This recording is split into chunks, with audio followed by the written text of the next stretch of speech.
final fandom feature of 2018, I wanted to end the year on a high note and celebrate the 30th anniversary of what I think is one of the greatest and most original films of all time.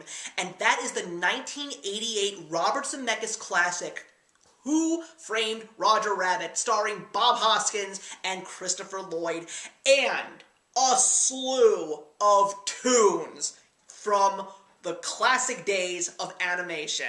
So this movie is something that I knew about when I was very young, and my aunt actually rented it for me and my brother without me even knowing, telling me that you are going to love this movie.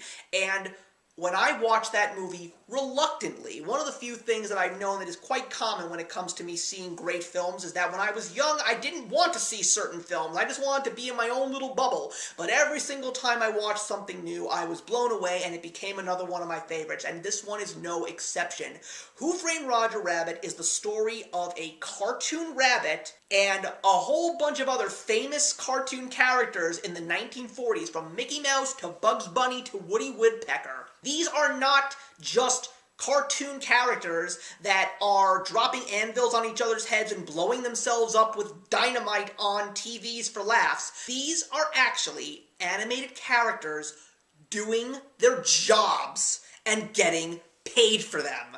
This is one of the few things that blew my mind about Who Framed Roger Rabbit, because we actually saw these famous cartoon characters acting like actual human beings, working every single day and supporting themselves and quite possibly their families. And there's this one specific character named Roger Rabbit who is definitely not the sharpest crayon in the box, but he has a good heart, and one of his goals in life is to just make people laugh. And one day he is framed for a crime that he knows he didn't commit, and it all leads to a conspiracy of greed, of power, of murder, and it's all up to this one detective named Eddie Valiant, who suffered the loss of his brother at the hands of a toon, who really doesn't want to work with toons again, but he is one of those few guys that took a risk to go into Toontown and actually try and solve the cases for the toons and bring justice to the toons, because they are just like you and me, at least in this movie. This movie is without a doubt one of the most mind-blowing and most creative films that I have ever seen in my life. It is so amazing when you watch these scenes with real people interacting with cartoon characters, and it really looks like they are. It's even more interesting when cartoon characters are actually holding real-life objects, like the scene where Roger Rabbit is actually breaking real dishes on his head, or when Smarty Weasel is actually pointing a real gun at Bob Hoskins' face. Not to mention the fact that humans are actually holding toon props, which is even more interesting. But this movie has got everything that a true film appreciator wants.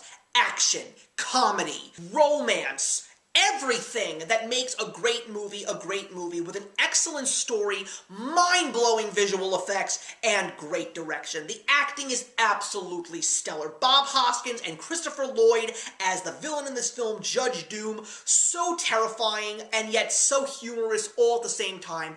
But just seeing all of these classic cartoon characters doing things that you never would have imagined them doing, like what exactly does a toon do behind the camera? Or what does a toon do when he's not trying to film a cartoon to make kids laugh? The scene where Mickey Mouse and Bugs Bunny are side by side, when Daffy and Donald are side by side, when Tweety is doing Little Pitty with Bob Hoskins' fingers. Oh my god, it is a dream come true for a film fan, for an animation fan. If you have never seen Who Framed Roger Rabbit, I don't know what to tell you, but this is a legendary film, and it paved the way for so many brand new styles of visual effects for future films. We wouldn't have the MCU or the Matrix or the new Star Wars movies or Lord of the Rings if it wasn't for people who took a chance to do something like putting a cartoon character in a real world situation and actually have it look like it is really interacting